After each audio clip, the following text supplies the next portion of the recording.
Hi everyone, welcome back to my channel and an extra special welcome to all of my returning subscribers. Before I get into today's case, go ahead and click that subscribe button if you haven't already to support me and my channel and so you never miss another video. This case examines the relationship of an Indian couple named Shriya Patel and Bimal Patel, and they actually had the same last name prior to marrying, but they were not related. Shriya Patel was born in 1985, and she actually grew up in Dubai, even though she was originally from India, because her parents wanted her to have the experience of growing up in the United Arab Emirates. They just thought that she would have a lot more opportunities there, and they would make a lot more money because the wages there are higher. Despite living outside of the country, her family still had very traditional Indian values, and they ensured that Shriya would visit back to India pretty frequently so that she would remain in touch with her Hindu heritage. Her dad worked in a factory, and her mom had a part-time job as a seamstress, which is a very traditionally feminine profession, and her family was very traditional. So Shriya ended up going to college back in India, and she really was only going so that she would have more prospects when it came to marriage. Shriya never imagined that she would actually have a job. Instead, she was just kind of going through the very traditional Hindu fashion for women, where she would grow up, go to college, and then she would find a husband, hopefully at college, that would get a good education and then get a good job to take care of her and their children. As with most religions, the people who are the most devout tend to be the most conservative. And I know that Hindus can be liberal, for example, Bimal was, but just know that Shriya was a very conservative person, and she definitely had an old world view when it came to a woman's role in a relationship and how a woman was supposed to provide for the world. She did not imagine herself ever having a job. At the age of 24, Shriya's marriage window was quickly coming to a close, and there's nothing wrong with being over the age of 24, but in the very traditional culture that her family valued so much, you're really supposed to get married before you hit your late 20s. So there was a little bit of panic going on because Shriya still hadn't found the right match. Meanwhile, in Amarillo, Texas, Bimal Patel was living there with his family. His father was the first in his family to immigrate to the United States, and that's where he had Bimal. And so Bimal was Indian, but it's really more of like a blended culture. I think he identified a lot more with his American side. Bimal moved to Austin, Texas in adulthood because he wanted to pursue being a screenwriter. You know, of course, Austin, Texas is home to South by Southwest, and it's a very artsy city, and Bimal really hoped that this would inspire him to achieve his dream of writing and producing movies. To make ends meet, he would daylight as a telemarketer, and then he would try to write in his free time. And unfortunately, this was not making very much money, and it was causing some discord with Bimal's family because he wasn't making a lot of money, and they didn't feel like this would make him a very good prospect for marriage. Bimal did agree to an arranged marriage to appease his parents. His father actually received a bunch of different photos of eligible bachelorettes, and he picked 6 for his son to look over. And then from these, Bimal was only interested in one girl, and that was Shriya. So Bimal actually went back to India to meet Shriya for the first time, and this was at a celebration called a Tili. I hope I pronounced that right. So they do meet for the first time at a very large party, and they stayed up like the whole night talking, and Bimal was at first apprehensive about going into an arranged marriage, but after he'd met Shriya, he was like, okay, I'm actually excited for this now. The large and extravagant wedding cleverly disguised the fact that Bimal was struggling to make ends meet. You would expect a newlywed couple to then move in together after the marriage, but this wasn't what happened with the Patels, and this wasn't even that traditional for like a Hindu marriage. Actually, Bimal went back to America to sort out stuff with Shriya's green card, and Shriya stayed in India, married to a man who was living overseas for an additional year after their wedding. And I'm wondering if this time really hindered the relationship because they weren't really with each other in the way that a traditional husband and wife are.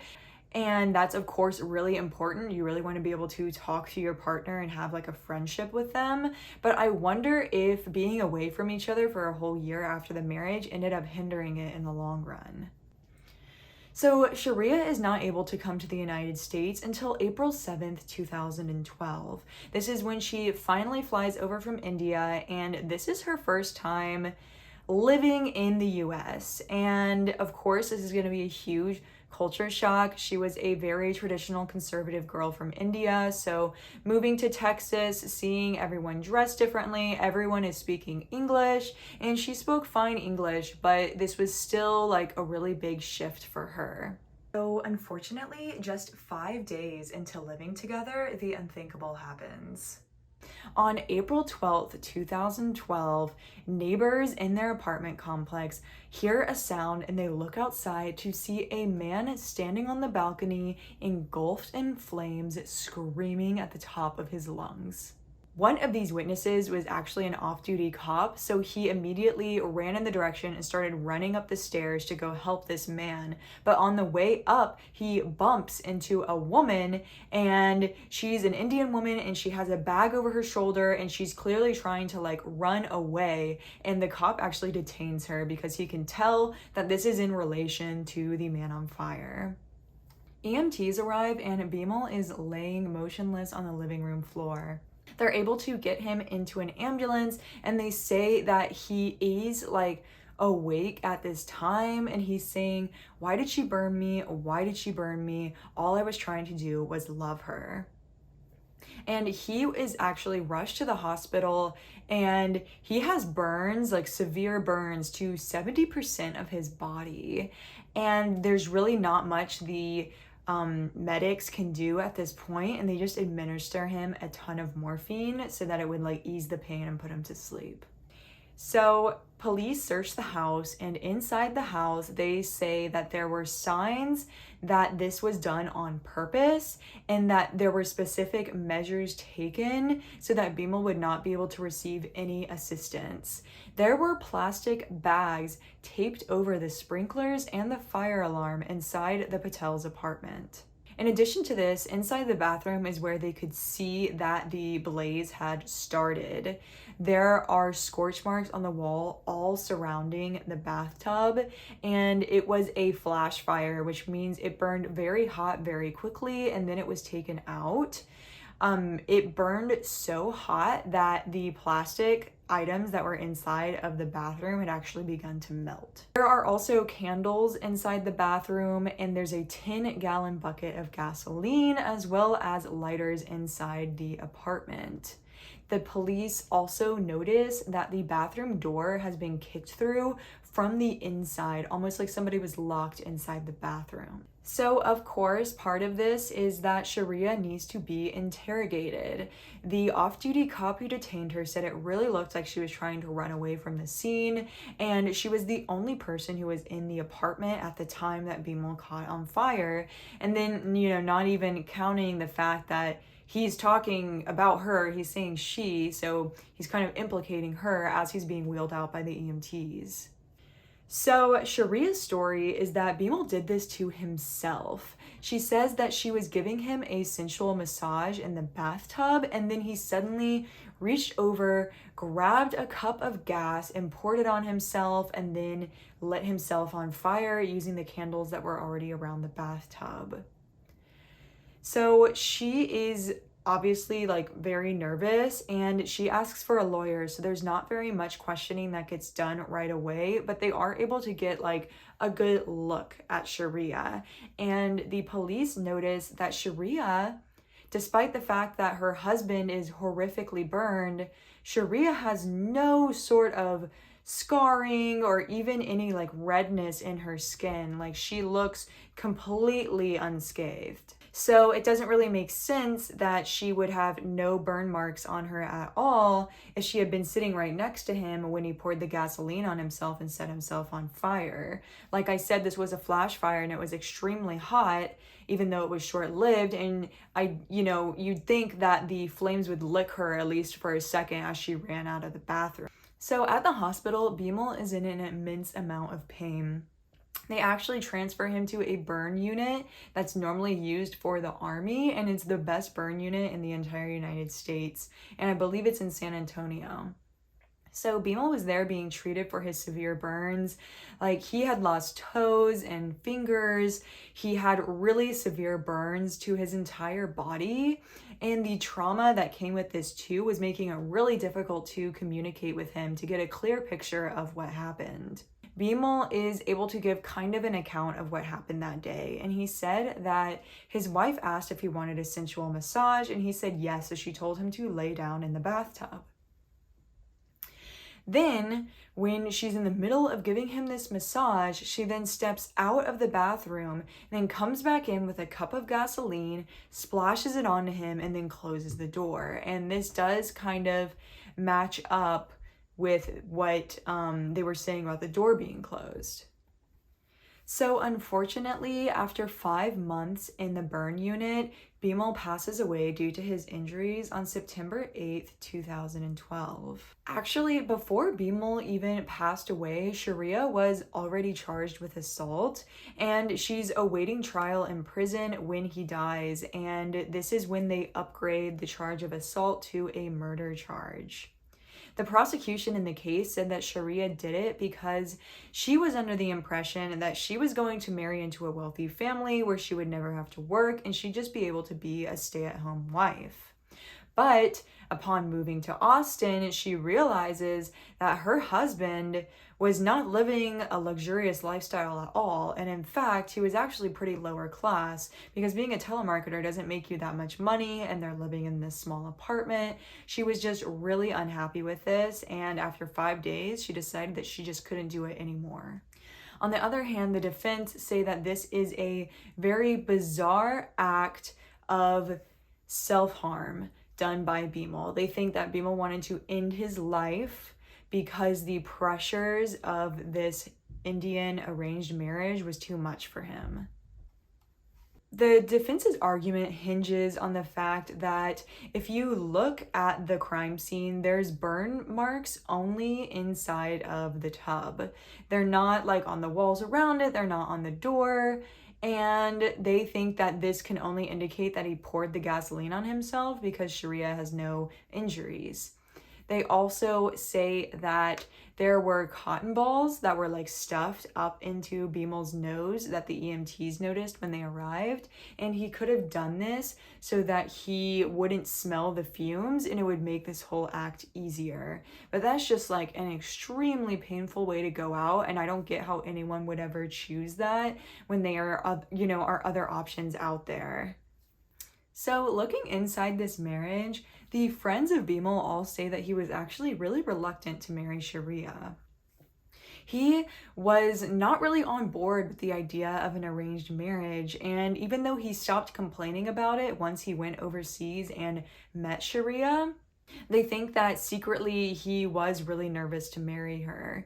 And another factor that was impacting their relationship were their different ideals. So Bimal was very American and Shriya was very Indian, and they had very different ideas of what the balance should be like in a relationship.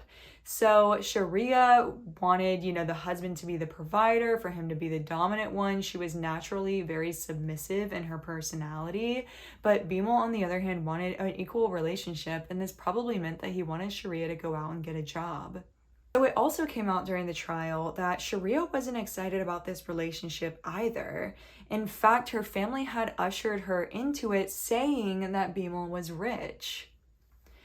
She allegedly told one of Bimal's friends' wives, so this is just like another friend in the group and it's a woman, and Shriya opens up to her one night, and Shriya allegedly told this woman that she had been dating somebody else prior to marrying Bimal, and she was really in love with this man, and she actually ended up having sex with him, premarital sex, so like if you're conservative, And she thought that she was going to marry him, but then he broke up with her and she was really upset by this. And that's when she agreed to go through with the marriage to Bimal, because she thought that maybe her engagement announcement would make this other man more interested in her, but it never did. And she just went forward with marrying this American Indian man. Somewhere along the way in this case, one person, whether it was Bimal or Shriya, they just snapped and decided that they needed to do this act to get Bimal out of the picture. A key component of deciding if Shriya is guilty is looking at her actions leading up to this incident. Found in the house was a receipt from a Walmart, and someone had bought a 2-gallon gas can and candles. And they look on the security camera footage and they see that it was Shriya who bought this. And when she went to go fill up this gas can, she took a taxi there. The taxi said that on the way to fill up the gas cans, she said, I want to go to the gas station, and then she changed her mind and wanted to go to the police station, and then she changed it back to the gas station and then to the police station, and then she finally settled on going to the gas station to get these cans filled up. Her fingerprints were also found on the plastic bags and tape that had been used to cover the apartment's fire alarm and sprinklers.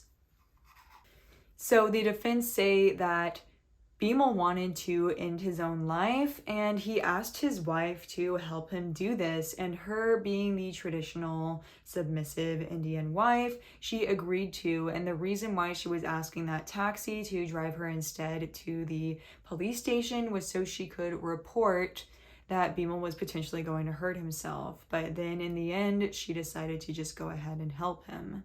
In the end, Shriya is found guilty of arson causing death. She was not found guilty on the cause of murder. Instead, she was convicted of a lesser charge, and this is arson involving death, and that means that she's going to spend less time in prison. And I think that maybe because there was potentially a little bit of reasonable doubt in this case, the jury decided to give her a lesser sentence. Shriya is sentenced to 20 years in prison, and she was denied parole in September 2014, so that is where she currently sits.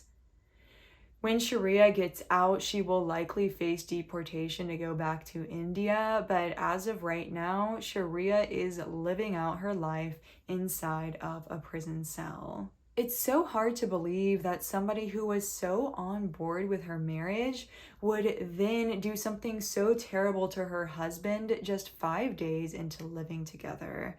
That makes me feel like something must have been going on, because once you start living with somebody, you really do see another side of them. And I wonder if there was some sort of physical abuse that was going on of Shriya. They said that she didn't have any injuries on her body, but I'm not sure if that meant that they were checking her for bruises or if they were just checking her for fire-related injuries. I do think that the prosecution made a really good case of her expecting to marry a rich man, and then coming over 5 days in, she can tell he's definitely not rich. And in a rage, she decides that she should just kill him, because I find it really hard to believe that somebody would end their own life by choosing to douse themselves in fire. I think the story of Shriya tossing the gasoline onto him, and then because they put the candles so nearby, Bimal is just lit up in flames immediately, and then she closes him off in the bathroom. I think that makes a lot more sense given all the evidence in this case compared to him doing this himself. Because why would she run away like that if she had nothing to do with this? It's odd that she just decides to get up and get out. But the defense says that he would have had to ask her to help him carry this out in some way. But I just simply don't really believe that. I really wish there was more information for you guys. I only found a handful of articles that were talking about this case, and I originally heard about it on Snapped, which is available on Peacock for free. I would love to hear what you guys think in the comments. Do you think that she did this as a form of self-defense because he was abusing her? Or do you think that this was just her method of getting him out of the way because the marriage wasn't what she wanted it to be? If you haven't already, go ahead and click the subscribe button. And if you're just subscribing to me on YouTube, I also want to let you know that I have a TikTok named CelestialSylvia, and you can just type that into TikTok and I'll bring my account right up. So if you want to go ahead and give me a follow on that account, you are more than welcome. Until next video, I hope that you guys all have a wonderful day and stay safe.